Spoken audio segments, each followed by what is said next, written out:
Mateo 5, 1 dice: viendo la multitud, subió al monte, y sentándose, vinieron a él sus discípulos, y abriendo su boca les enseñaba, diciendo: bienaventurados los pobres en espíritu, porque de ellos es el reino de los cielos. Pueden sentarse. Quiero hablar hoy en este momento acerca del consuelo prometido a los pobres en espíritu. El consuelo prometido a los pobres en espíritu. Habiendo eliminado los conceptos erróneos, es decir, ¿qué no quiso decir nuestro Señor Jesucristo cuando dijo bienaventurados los pobres en espíritu? Para tener un margen de menos equivocación. Una vez haciendo eso, luego definir lo que significa ser pobre en espíritu, para luego exponer las marcas de una persona que es pobre en espíritu. Es decir, ¿cómo se supone que debe de ser la conducta de una persona que ha llegado a conocerse a sí misma de ese modo? Habiendo expuesto todos estos temas de lo que es el versículo 3, hoy consideraremos el consuelo prometido a los pobres en espíritu. Y yo quiero comenzar preguntando ¿en qué consiste la bienaventuranza de estos hombres? ¿En qué consiste la bienaventuranza de estas mujeres, de estos jóvenes, de estos niños? ¿Por qué es que son bienaventurados los pobres en espíritu? Y el Señor lo declara en nuestro texto en el versículo 3. Dice en nuestro texto: porque de ellos es el reino de los cielos. De acuerdo con esta declaración, el reino de los cielos es exclusiva, es de una exclusiva posesión de hombres y mujeres que son nadie, que son pobres. El reino de los cielos es un barrio exclusivo. Ahí solamente habitan hombres, mujeres, jóvenes y niños que son pobres en espíritu. Eso dice el texto. Y hay un énfasis muy fuerte en el texto griego, porque dice: bienaventurados los pobres en espíritu, porque de ellos, es subrayado eso, porque de ellos, solo de ellos, es el reino de los cielos. Antes de pasar a considerar lo que esta expresión significa realmente, debemos aclarar un error muy común en algunos comentaristas que nos dicen que no es lo mismo el reino de Dios que el reino de los cielos. Amados, cuando vamos a la escritura, vemos nosotros que ambos términos son sinónimos: el reino de Dios y el reino de los cielos. Un sinónimo, según el diccionario de Oxford Language, es una palabra o expresión que tiene el mismo significado que otras palabras o expresiones. Por ejemplo, un sinónimo de bonito, ¿cuál sería? Hermoso. Da a indicar lo mismo. Sí, solo uno. Un sinónimo de cerdo, ¿cuál sería? Marrano, tunco.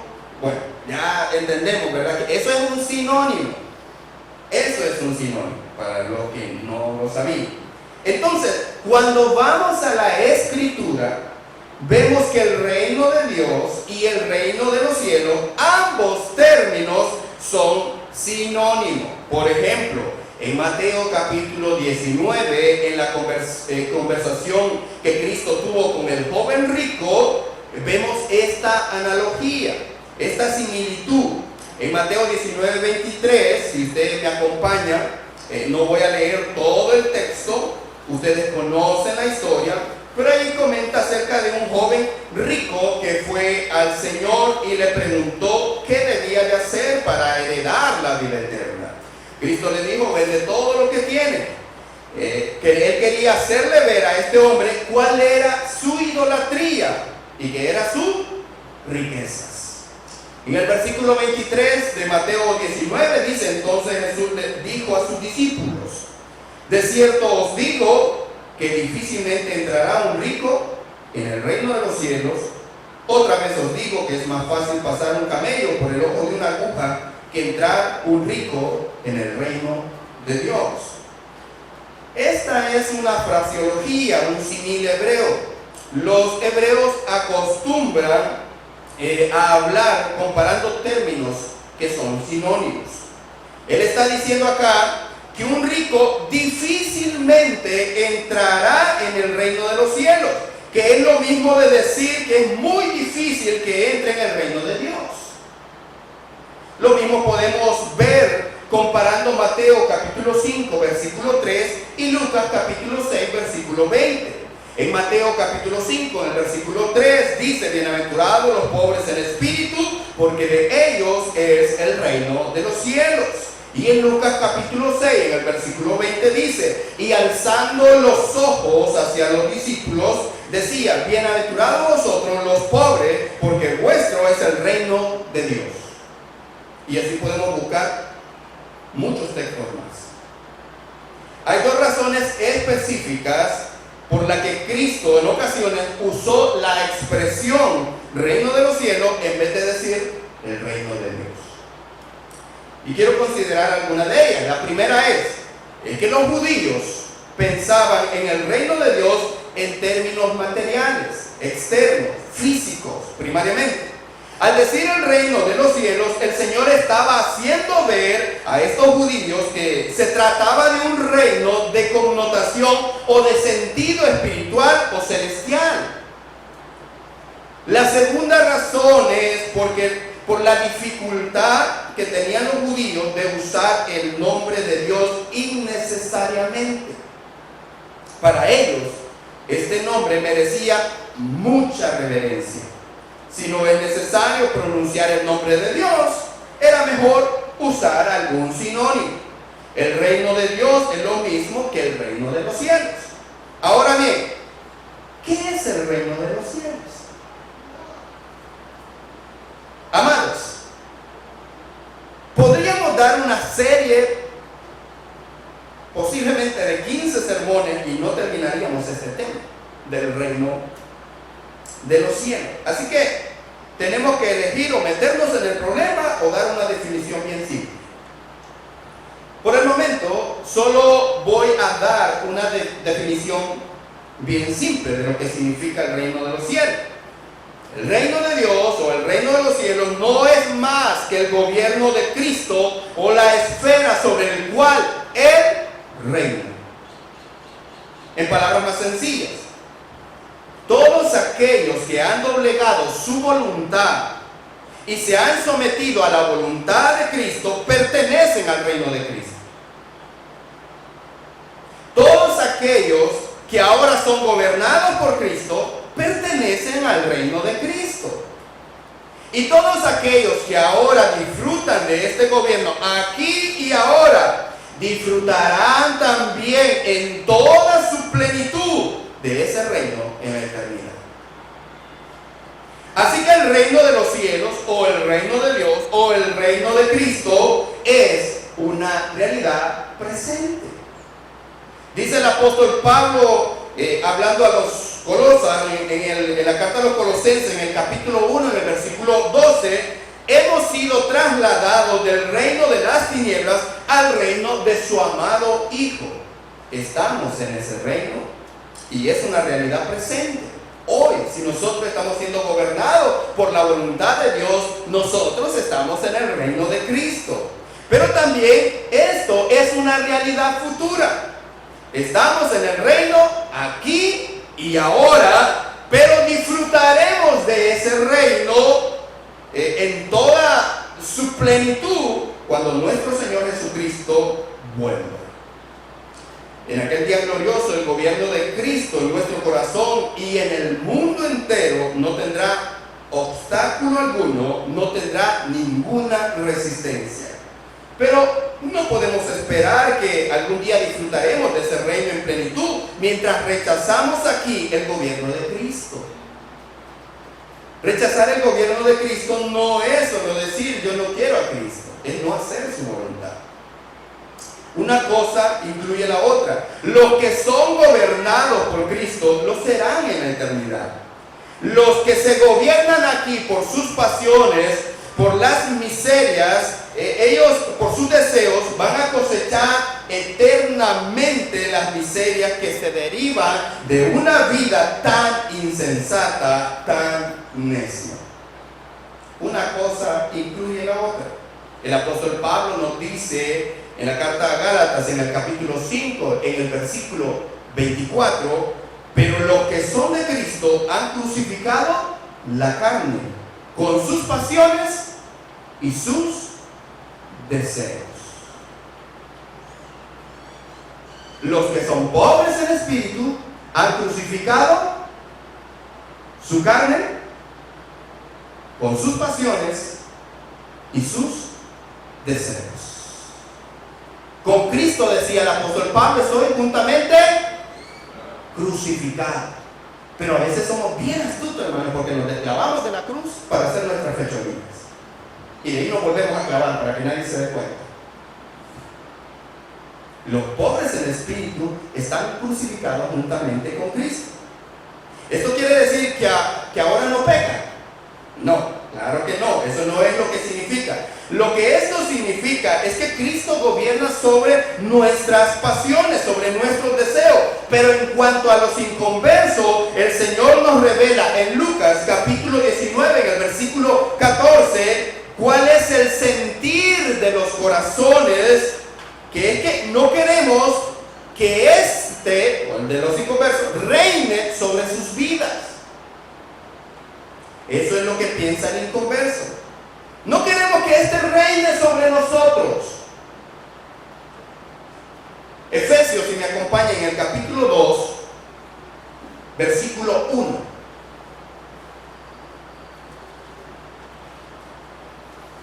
El consuelo prometido a los pobres en espíritu.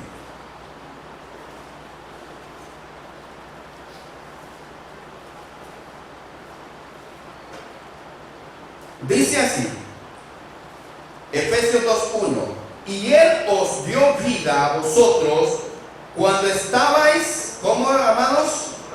Muertos en vuestros delitos y pecados. Pregunta, ¿qué puede hacer un muerto por sí mismo? Nada. En los cuales dice, anduvisteis en otro tiempo, siguiendo la corriente de este mundo, conforme al príncipe de la potestad del aire, el espíritu que ahora opera ¿en quién? En los hijos de desobediencia, entre los cuales, dice ahí el texto Pablo, reconociendo de forma avergonzado, dice, también todos nosotros vivimos en otro tiempo en los deseos de nuestra carne, haciendo la voluntad de la carne y de los pensamientos, y éramos por naturaleza hijos de ira, lo mismo que los demás. ¿Qué descripción más gráfica de lo que es un inconverso? Mientras el cristiano lucha contra sus impulsos que todavía lo seduce, el impío se guía por ellos. El cristiano lucha contra esos deseos, el impío se guía por ellos. La felicidad del inconverso, que resume una sola cosa, es hacer lo que ellos quieran. Cuando un hombre ¿es feliz? Podríamos preguntar. O alguien podría decir secularmente, bueno, cuando él puede hacer lo que quiera. Yo soy feliz porque yo puedo hacer lo que yo quiera. Esa es su felicidad. La felicidad del creyente es hacer lo que quiera Cristo. Lo que diga Cristo, la voluntad de Cristo, esa es la felicidad del creyente. El inconverso consulta con sus deseos a la hora de actuar. El cristiano consulta con Cristo y se envuelve en una lucha con sus deseos que intentan arrastrarlo en sentido contrario. No es que para el cristiano es fácil obedecer. Él tiene una lucha, pero lucha y lucha. Y yo les pregunto, ¿conoces tú esa lucha entre el gobierno de Cristo y el de tus pasiones? ¿Conoces esa lucha? ¿Tú has experimentado esta lucha? A la luz de las cosas que hemos dicho hoy, ¿se puede decir de ti que eres pobre en espíritu? ¿Tú posees las características que mencionamos antes? ¿Tú tienes esta lucha en tu corazón por lo que dice Cristo y lo que dicen tus deseos y tú quieres obedecer a Cristo? Alguien puede preguntarse en este día, ¿cómo puede un hombre llegar a ser pobre en espíritu? Lo primero que debe de hacer es pedir a Dios que transforme su corazón, que ilumine su entendimiento, porque nada es más abominable a la mente del hombre natural que aceptar que está perdido delante de Dios.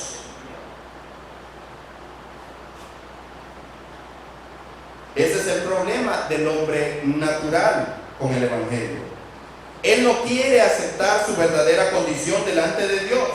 Y solo Dios puede darnos esa comprensión. Solo Dios puede darnos esa nueva visión de las cosas. Por eso, mis estimados hermanos y amigos, Dios no hará eso en un vacío. En otras palabras, no te limites a orar solamente. Ve a la Escritura. Ve a la Escritura, porque por la fe viene el oír. Ve a la Escritura y examina lo que dice ahí acerca de lo que es el carácter santo y justo de nuestro Señor Jesucristo. Examina lo que Dios requiere en su ley. Mírate en ese espejo. Compárate no con otros, sino con Cristo. Y entonces entenderás cuán miserable eres. ¿Se recuerdan del ejemplo del profeta Isaías? ¿Qué dijo Isaías? ¡Ay de mí!, dijo Isaías.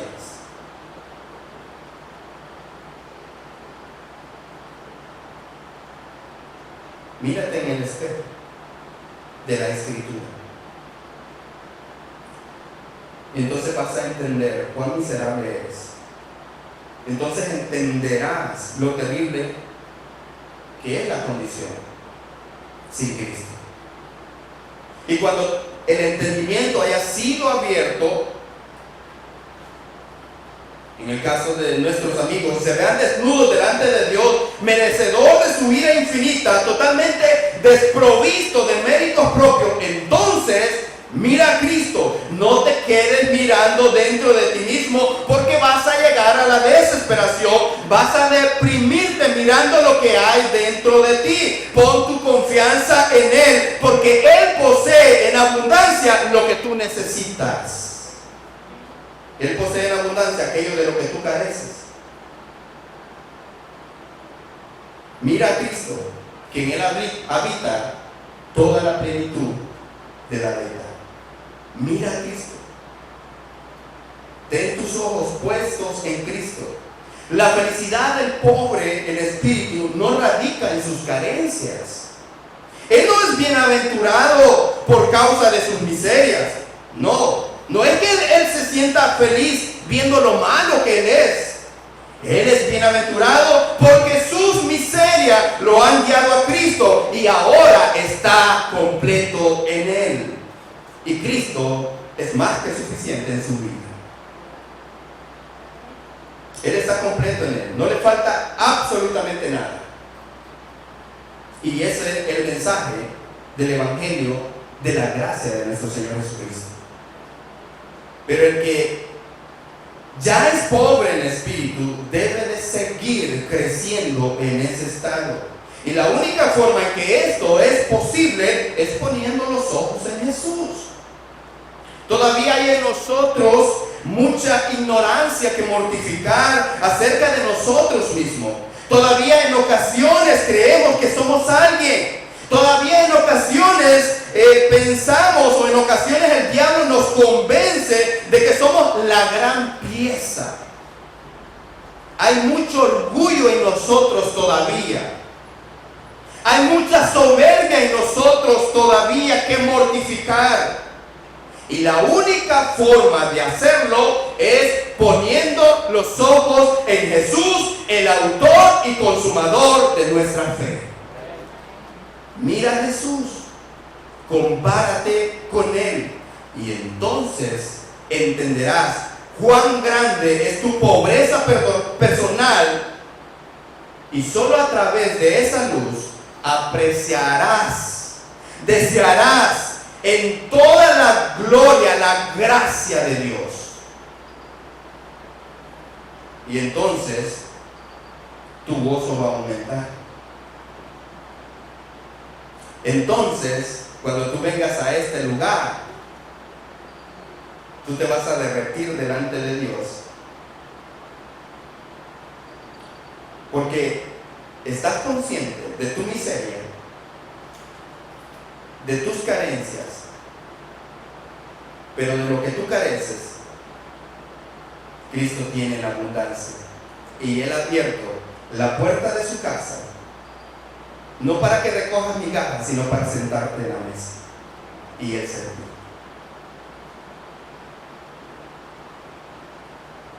Tu gozo será mayor al poder comprender cuán grande ha sido la misericordia de Dios para contigo. Esa visión más profunda de la gracia divina nos humillará más profundamente. Y entonces experimentaremos con más amplitud la bienaventuranza de la que nos habla el Señor en Mateo capítulo 5, versículo 3. No lo olvides. El que se humilla será enaltecido, y el que se enaltece será humillado. Bienaventurados los pobres en espíritu, porque de ellos es el reino de los cielos. Nos ponemos sobre nuestros pies y oramos. Soberano Rey y Señor que moras en las alturas, grande Señor es tu nombre, grande tu bondad, grande es tu misericordia, y grande también es nuestra miseria. Oh Señor, gracias por tu Hijo amado Jesucristo. Gracias porque Él es un gran Salvador. Gracias porque Él tiene en abundancia lo que a nosotros nos hace falta. Gracias porque en Él es justificado todo aquel que en Él cree. Oh Señor y Dios nuestro, da a tus hijos hoy, en este día, una más profunda convicción de las verdades. Ilumina nuestro entendimiento para que podamos ser cada vez más humildes delante de ti y delante de los hombres. Humíllanos, oh Dios, contemplando la grandeza de tu Hijo perfecto. Y por otro lado, amado Dios, mira a aquellos que están sin ti. Oh Dios, ten misericordia de ellos. Tráelos a salvación. Llámalos eficazmente al arrepentimiento. Provee en ellos, en abundancia, fe y arrepentimiento.